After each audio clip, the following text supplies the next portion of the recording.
Hi friends, welcome back to my channel. నేనైతే గోబీ చేసుకుందామని gobi prepare చేస్తున్నాను ఫ్రెండ్స్. క్యాబేజ్ అర్ధ కేజీ తీసుకున్నాను, తురుము పెట్టుకున్నాను. అల్లం వెల్లుల్లి paste, garam masala, chilli powder, salt, తర్వాత రైస్ ఫ్లోర్ 1 కప్పు, తర్వాత కార్న్ఫ్లవర్ 1 కప్పు తీసుకున్నాను.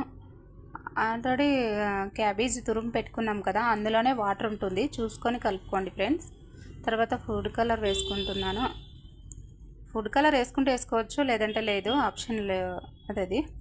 నేనైతే వేసుకున్నాను కలర్ఫుల్గా ఉంటుందనేసి. నాకైతే ఆ వాటర్, అందులో వాటర్ ఉందని చెప్పాను కదా, నాకైతే అది సాలలేదు, అందుకే నేను ఎక్స్ట్రా వాటర్ వేసుకున్నాను కొద్దిగా. తర్వాత మంచిగా కలుపుకొని పక్కన పెట్టుకోవాలి. ఒక 2 నిమిషాలు 5 నిమిషాలు. నా వీడియో రాలేదు అనుకోదండి ఫ్రెండ్స్, సపోర్ట్ చేయండి. నాకు హెల్త్ బాగాలేదు, అందుకే వీడియోలు లేట్గా పెడుతున్నాను. తర్వాత స్టవ్ పైన బాండ్లీ పెట్టి నూనె వేడైన తర్వాత మంచిగా చిన్నగా వేసుకోవాలి.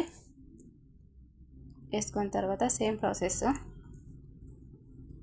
కొంచెం టైం పడుతుంది దీనికి, ఏమంటే ఓపికగా చేసుకోవాలి ఫ్రెండ్స్. గోబీకి వేరేలాగా చేసిండాను, ఫస్ట్ టైము క్యాబేజ్తోనే చేస్తున్నాను ఇదే. తర్వాత సేమ్ ప్రాసెస్ చేసిన తర్వాత ఇలా వచ్చాయన్నమాట నాకు గోబీ, డ్రై గోబీ.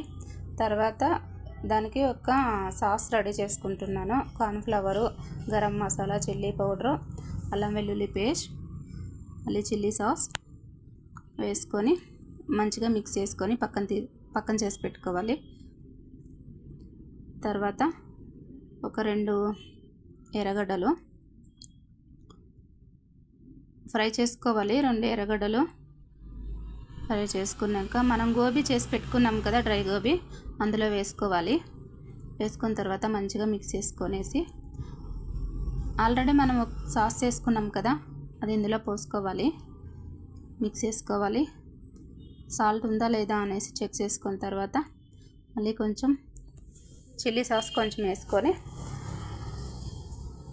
లాస్ట్లో కొత్తిమీర వేసుకున్న తర్వాత గోబీ రెడీ అయిపోయింది.